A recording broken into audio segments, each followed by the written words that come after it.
Assalamualaikum warahmatullahi wabarakatuh.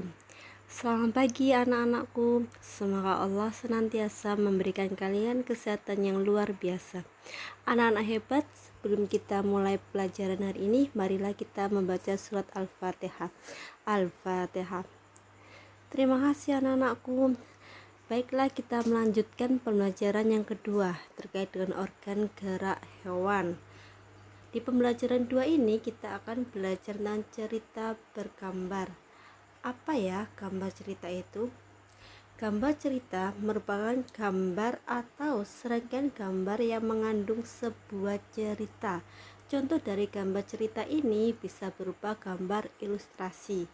Lah, gambar ilustrasi itu gambar yang mendukung isi suatu bacaan atau teks. Tujuan dari adanya gambar ilustrasi ini untuk memperjelas, memperindah, dan menerangkan isi atau informasi dari sebuah bacaan.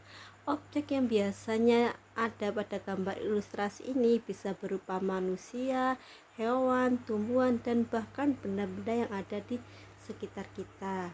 Selanjutnya, bagaimana ya cara membuat gambar ilustrasi ini?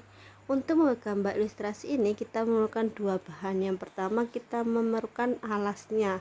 Alasnya ini bisa berupa kain ataupun kanvas, bahkan buku cerita sendiri. Yang kedua itu kita memerlukan pewarnaan. Ingat, pewarnaan ini kita bisa menggunakan cat air, krayon, atau spidol tergantung alas yang kita gunakan.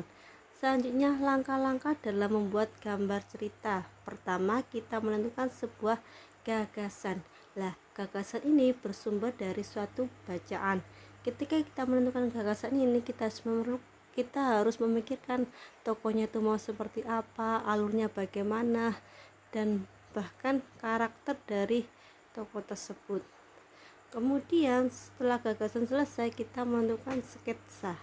Sketsa adalah rancangan gambar yang dibuat sesuai dengan gagasan. Ingat, kalau kita misalnya membuat suatu gagasan gambar ceritanya tentang hewan yang bergerak di padang rumput, maka sketsanya harus sesuai. Ada hewannya, kemudian ada padang rumputnya.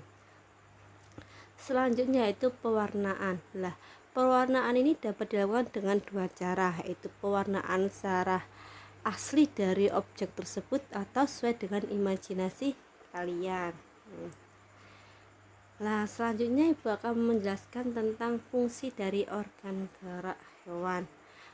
Perhatikan, kalau kalian punya kelinci di rumah ya, atau kucing, misalnya kan nggak punya kelinci, kalian punya kucing di rumah. Lah, organ gerak pada kelinci atau kucing itu, nama organ geraknya adalah kaki. Fungsinya untuk apa? Kalau pada kelinci, fungsi utama kaki dapat digunakan untuk bergerak, kemudian meloncat. Kaki belakang kelinci lebih kuat dan panjang dibandingkan dengan kaki depannya karena tadi digunakan untuk meloncat. Nah, sekarang tugas kalian. Yang pertama, perhatikan ya.